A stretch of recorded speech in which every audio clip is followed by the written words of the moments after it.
Saksi fakta yang dihadirkan adalah jurnalis senior Edi Mulyadi dan Yulianto, mantan Ketua Komisi Informasi Provinsi DKI Jakarta periode 2012-2016. Ditemani kuasa hukum Roy Suryo CS, Edi Mulyadi dan Yulianto mendatangi Polda Metro Jaya pada pagi tadi. Pemeriksaan keduanya sebagai upaya kuasa hukum untuk pembelaan yang meringankan terhadap para tersangka tudingan ijazah palsu Presiden ke-7 Republik Indonesia Jokowi.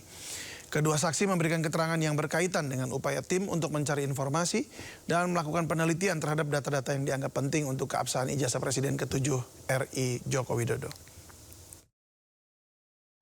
Lawyer kita, saya diperiksa 18 pertanyaan. Intinya kira-kira 4 jam. Intinya masih seputar peristiwa doorstop di UGM. Setelah Rismon, Roy, Tifa keluar dari ruangan, tadi juga saya jelaskan kepada mereka, kan dia tanya penyidik apakah mereka datang diundang atau bersurat. Saya bilang saya sama sekali nggak tahu ya.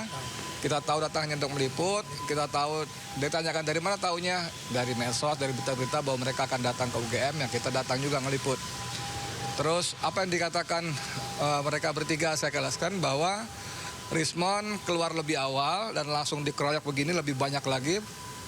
Saya agak jarak jauh tapi nggak gitu jelas. Tapi begitu Roy dan Tifa keluar, kita dekat sekali. Tadi saya kasih link YouTube saya, dua link ketika saya liputan di sana.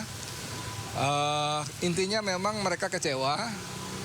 UGM yang disebut-sebut meraih peringkat 2 dalam keterbukaan dan transparansi informasi ternyata sama sekali tidak transparan.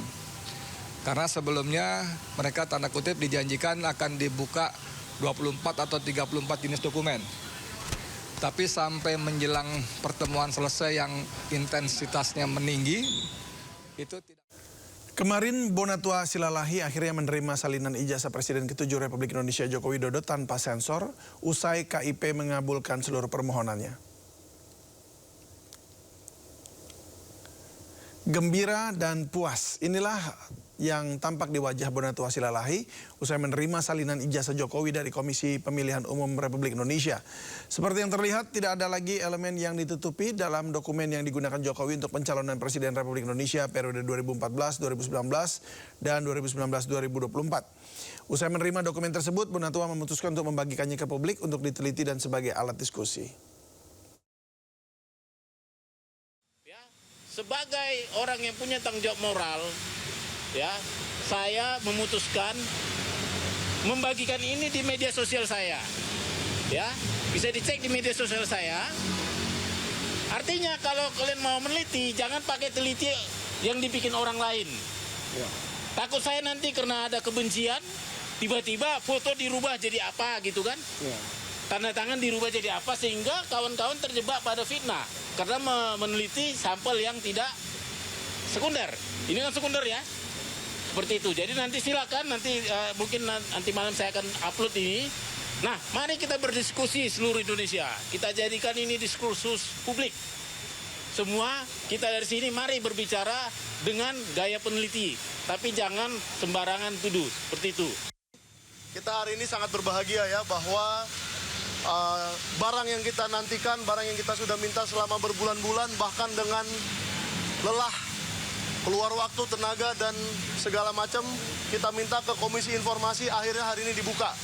Yaitu ijazah yang digunakan Joko Widodo untuk mencalonkan diri jadi presiden di tahun 2014 dan 2019. 2014 yang bawah, 2019 yang atas. Nah, ini mengkonfirmasi temuan-temuan yang saya dapatkan dari sumber lainnya, namun ternyata ada yang salah di sini. Jadi di sini agak berbeda dari sumber-sumber yang saya dapatkan mengenai ijazah yang digunakan 2014. Tetapi itu nanti akan kita investigasi lebih lanjut dan akan kita umumkan. Akan mencoba. Ini tahun 2019 ya? Oke, 2019 membandingkan dengan apa yang tersebar di media sosial. Kita akan tunjukkan pemirsa sebentar.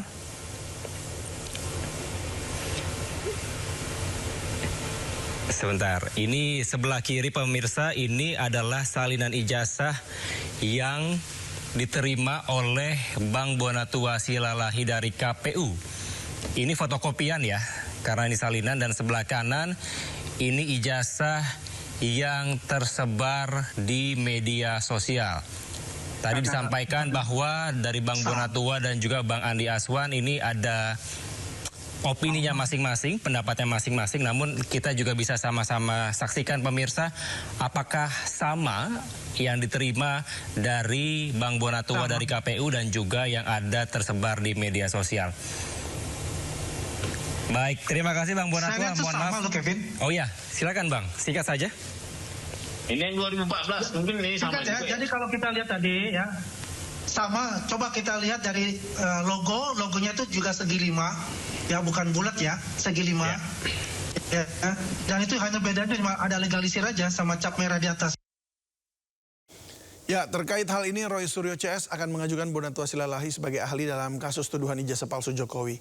Kuasa hukum Roy Suryo CS, Refli Harun menilai salinan ijazah Jokowi yang diterima Bonatua sudah seharusnya identik dengan ijazah yang menjadi barang bukti oleh kepolisian.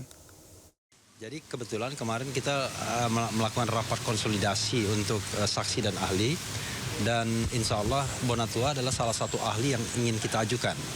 Karena dia kan peneliti independen yang meneliti mengenai ijazah dan dokumen-dokumen pendidikan Pak Jokowi kan sebenarnya ya, kurang lebih.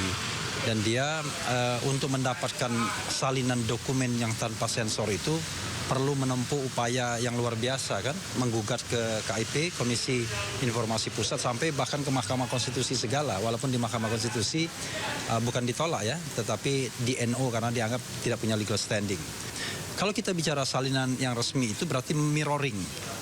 Jadi yang didapatkan Bonatua itu adalah mirroring dari apa yang diserahkan Jokowi sebagai ijazah yang dilegalisasi. Ijazah yang dilegalisir itu mirroring harusnya dengan ijazah sokol aslinya, kan begitu? Ijazah sokol aslinya haruslah mirroring dengan yang ditunjukkan pada tanggal 15 Desember 2025 di Bareskrim di gelar perkara khusus Polda Metro Jaya. Nah, jadi apa yang didapatkan Bonatua ini memperkuat bahwa apa yang diteliti Roy Suryo, Rismon Sianipar dan Fauzia Tiasumam adalah barang yang diserahkan pada waktu pendaftaran sebagai presiden 2014 dan 2019. Dan itu menurut penelitian, hasil penelitian sekali lagi itu palsu. Mantan Wamenaker Immanuel Ebenezer atau Noel mengungkapkan dugaan keterlibatan partai berinisial K dalam kasus dugaan pemerasan terkait pengurusan sertifikat K3 di Kementerian Ketenagakerjaan.